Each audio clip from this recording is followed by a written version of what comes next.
नमस्कार दोस्तों, मेरा नाम पवन कुमार है। नमस्कार भाइयों, मेरा नाम सूरज है।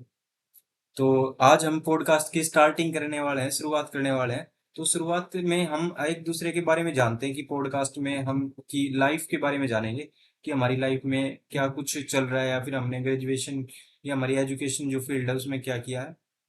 उसके बाद में हम बाकी इंफॉर्मेशन और जानकारी के बारे में बातें करेंगे। तो सबसे पहले सूरज जी ये बताइए कि आपने ग्रेजुएशन में क्या किया है? आप की ग्रेजुएशन या फिर आप एजुकेशन में कहाँ तक पढ़े लिखे हैं? मैंने ग्रेजुएशन की हुई है बीए प्रोग्राम से, दिल्ली यूनिवर्सिटी से, एसओएल से की हुई है। ओके। हाँ। तो ये बताइए एसओएल में कैसे होता है कि रेगुलर होता है या नॉन अटेंडिंग होता है? किस डिस्टेंस से एजुकेशन होती है? किस तरीके से एजुकेशन मैंने होता है? दिल्ली यूनिवर्सिटी से एसओएल से किया ना, ओपन। Open open. से किया, उसमें एग्जाम होते हैं डायरेक्ट हमारे। तो उसमें जाने की जरूरत नहीं पड़ती, हाँ, मतलब बस बेसिकली एग्जाम देना होता है। आप घर पे रह के पढ़िए और फिर एग्जाम दीजिए। तो यही बस। एग्जाम आपके कैसे हुए थे? अच्छे एग्जाम हुए थे? तो बेसिकली एक छोटी सी बात करते हैं कि एग्जाम्स में चीटिंग वगैरह कितनी हुई थी? चीटिंग तो मैं बचपन से करता था। आज तो मैंने पढ़ाई करी ही नहीं होता। बचपन से चीटिंग कैसे हो गई, चीटिंग ही करता आ रहा हूँ। अच्छा, तो मतलब आपका कहने का मतलब है कि चीटिंग का काफी सहारा है लाइफ में। नहीं, मैं कॉलेज में मेरे फर्स्ट ईयर में था। तो अच्छा। मैं, जैसे 4 सब्जेक्ट होते हैं मेरे, हाँ। Hindi, English, political science, history. जी। ठीक है। तो मैं 2 सब्जेक्ट में फेल हो गया। तो अच्छा। मैंने बोला अपने पापा को कि पापा मैं फर्स्ट ईयर में फेल हो गया और सेकंड ईयर की फीस भर देते हैं। तो जी। मेरे पापा कह रहे बेटा जब तू फर्स्ट ईयर में फेल हो गया तो सेकंड ईयर में पास हो जाएगा। अच्छा। मैंने हाँ पापा हो जाऊंगा, क्या बात हो गई। पापा ने भर दी सेकंड ईयर की फीस। फिर क्या था, जैसा आप जानते हो दोस्तों, सेकंड ईयर की फीस भर दी। फिर जैसा आपको पता ही है, फिर मैं 2 की जगह फिर मैं 4 सब्जेक्ट में फेल हुआ। सेकंड ईयर में चार चार सब्जेक्ट में फेल हो गया मैं। तो अब मैं बोलूँ किस मुंह से जाऊँ पापा के पास थर्ड ईयर की एग्जाम, तो मतलब फीस भरने के लिए। मैंने पापा आप भर दो थर्ड ईयर की, अगर अभी भी कोई उम्मीद बाकी है। अच्छा। मैंने फिर देख लो पापा भर दो, फिर पापा फिर ने भर दी। आपकी ग्रेजुएशन कैसे कंप्लीट हुई, मतलब इतनी पता नहीं आने के बाद? ग्रेजुएशन कंप्लीट हुई नहीं है, मुझे करवाई गई है। वो भी किसने करवाई? भगवान के जरिए हुई है, मेरे को ऐसा लगता है। अच्छा अच्छा जब अच्छा। कोरोना टाइम आया था ना, जी। तब मेरी हुई थी ग्रेजुएशन। क्यों? मतलब कोरोना के कोरोना टाइम। के टाइम पे ऐसा सीन था कि घर पे बैठ के देने एग्जाम, कोई दिक्कत वाली याद नहीं। कॉपी पे मतलब सामने बुक रखी, उसी से टेपना होता था। कोरोना के टाइम में यही तो चलता था। अच्छा, मतलब कोरोना के टाइम पे बहुत सारे बच्चे ऐसे हाँ, पास हुए हैं, तो ऐसे ही आप पास भी। हुआ है। इसी इसी वजह से मैं पास हुआ, नहीं तो मेरी ग्रेजुएशन भी नहीं होती अभी तक। जैसा मैं बोला ना, मैं ग्रेजुएट, मैं ग्रेजुएट नहीं बोलता, मैं वेल्ला बोलता। अच्छा, तो एक्चुअली मैं मेरी बताता हूँ कि मैंने मेरी ग्रेजुएशन की थी 2019 में, कंप्लीट हो गई थी। हम्म।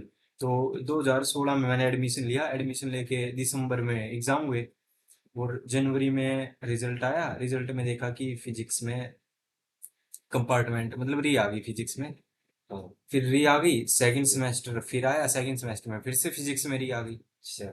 अभी जैसे ट्वेल्थ तक के एग्जाम देते थे कि 6-8 नंबर का क्वेश्चन है, आधे पेज में आंसर किया उसके बाद खत्म। पर ऐसा नहीं हुआ, वहां पे सारे क्वेश्चन करके आया मैं, पर कुछ ज्यादा ही छोटे छोटे कर दी, 2-3-4 पेज में कंप्लीट हो गया एग्जाम।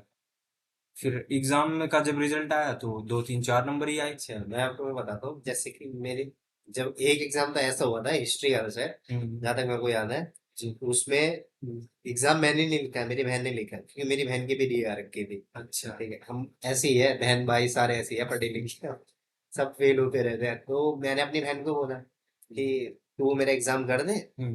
तेरा तो है ही। तो उसने अपना एग्जाम जो रही था ना, उसका एग्जाम हम्म। उसको भी देना था दोबारा, तो उसने हिस्ट्री का अपना एग्जाम दे दिया। अच्छा ठीक है, मैं उस जो उसने लिखा था, बस मैंने अपना नाम चेंज कर दिया ऊपर से। अच्छा। अपनी बहन के जगह मैंने अपना नाम, नेम स्लिप लगा दी ना अपनी, हम्म। तो वो मेरा हो गया। मैंने फोटो क्लिक करके अपलोड कर दिया उसे। अच्छा। फिर जब मार्क्स आए ना, तो हम्म। उसके 70 तक आए थे और मेरे 74 आए थे। मतलब वाह। जिसने मेहनत करी ना, उसके 70 आ रहे, मैंने कुछ नहीं किया, फोटो अपलोड कर दी, मेरे 74 आ रहे। एक्चुअली होता है, कई बार ऐसा होता है, लक बेस फैक्टर काफी चीजें काम करती हैं। तो कभी कभार ये, ये ऐसा अभी तो होता है। यहाँ वेले घूम रहे हैं, क्योंकि अभी ग्रेजुएशन करने के बाद भी नौकरी मिल नहीं रही ना आजकल। ग्रेजुएशन, एक्चुअली ग्रेजुएशन वही है कि हमने ग्रेजुएशन भी कुछ इस तरीके से की है कि ग्रेजुएशन बेस पे भी कोई नौकरी है नहीं। तो वो उसके बाद में आपको क्या लगता है मतलब कि बच्चे को क्या ऐसी चीज करनी चाहिए कि उसे ना स्टार्टिंग में ही मतलब हमारे जैसे या और लोगों के जैसे बेरोजगार टाइप ना रहना पड़े कि ग्रेजुएशन होगी बेरोजगार अभी भी बेरोजगार है, क्या ऐसी चीजों पे ध्यान देना चाहिए स्टार्टिंग से देखो ही? भाई, मेरा मानना तो ये है कि मतलब स्टार्टिंग से ना तो पढ़ाई पे ध्यान देना चाहिए, जहाँ तक मेरा जी। पढ़ाई पे ही ध्यान देना चाहिए। और खेल कूद में भी रहो, लेकिन इतना भी नहीं कि मतलब तुम पढ़ाई भूल जाओ। मैं तो ऐसा बचपन से ही मतलब खेल कूद में रहा, मतलब पढ़ाई वढ़ाई से कम ही रहता था, अच्छा। इंटरेस्ट भी नहीं रहा ना, ये चक्कर।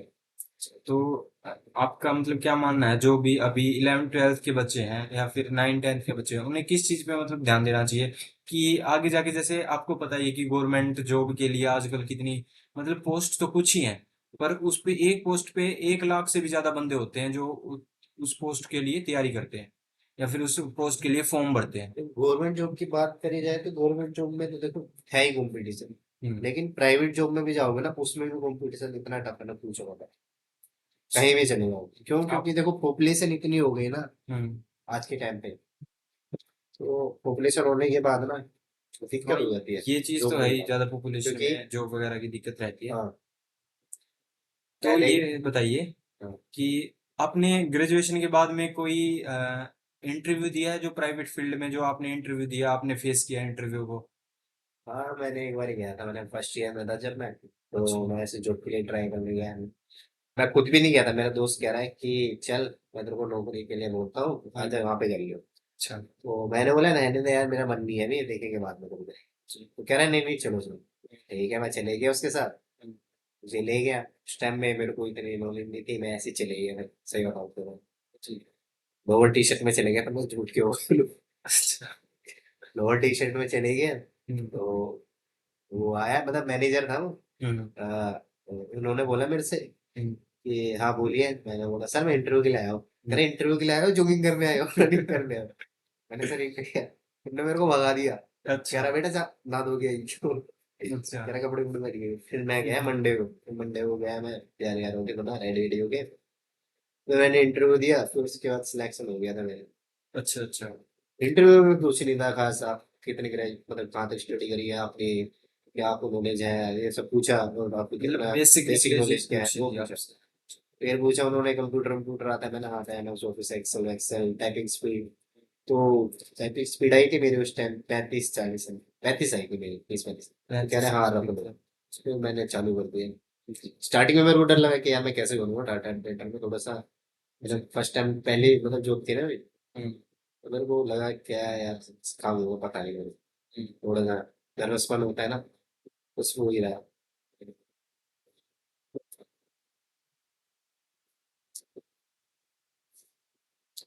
तो फिर ये बताइए कि जो आपने इंटरव्यू दिया जो आप बता रहे हैं कि आपका क्रैक हो गया था, तो जो अभी जिनकी ग्रेजुएशन वगैरह हो रही है या आपने ग्रेजुएशन कर लिया तो आपको क्या चीज़ लगती है कि अब आपको ऐसा करना चाहिए जिससे आपको प्राइवेट जॉब्स में हेल्प मिले कि जल्दी से जल्दी जॉब मिले, एक बहुत ज़्यादा सैलरी नहीं, एक जो मिडिल क्लास लोगों के लिए जो ठीक ठाक सैलरी भी है या स्टार्टिंग की जो सैलरी है वो आप कितनी एक्सपेक्ट करते हैं कि कितनी सैलरी एक बंदे को मिलनी चाहिए? और ऐसा क्या चीज आप भी चाहते हो कि आप भी वो करें आगे कि मे- आपको जॉब अच्छी मिले फिर उसके हिसाब मेरा से? मानना तो है आज के टाइम पे ना, जी। चाहे वो अनस्किल्ड भी हो, जी। जैसे कि अनस्किल्ड में हमारे सारे आ जाते हैं, हाउस कीपिंग वाले आ गए, जैसे जी। झाड़ू पोछा वाले आ गए, लेबर सब आ गए। हाँ जी। तो उनकी भी सैलरी कम से कम दिल्ली पे स्केल के हिसाब से 20,000 तो होनी चाहिए, मतलब मिनिमम 20,000 मिनिमम सैलरी तो होनी ही होनी चाहिए ही हर चाहिए। काम की।